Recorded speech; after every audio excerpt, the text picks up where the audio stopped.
शाम नौकरी से वापसी पर बोझल कदमों से घर आया। काम की थकन से पूरा बदन दुख रहा था। आते ही अपने बिस्तर पर लेट गया।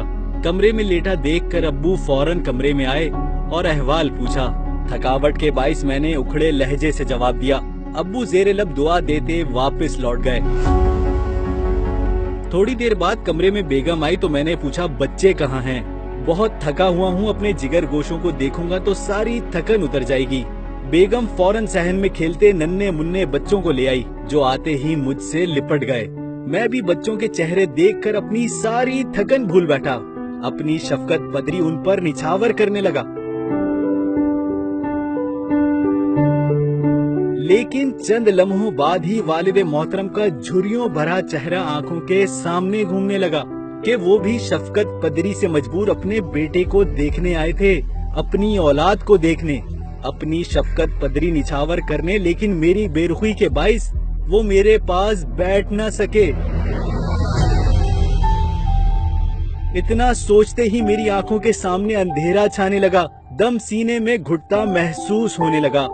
बच्चों को छोड़ा और दौड़ता हुआ वालिदे मोहतरम के कमरे में जा पहुंचा, जो अपनी चारपाई पर लेटे न जाने किन सोचों में गुम छत को देखे जा रहे थे।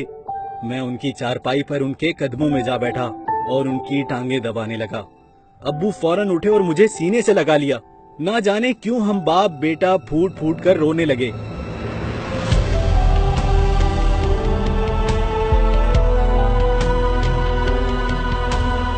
मैं तस्लीम करता हूँ कि ऐसी राहत मुझे पहले कभी नहीं मिली, जो बाप के सीने से लिपट कर मिली।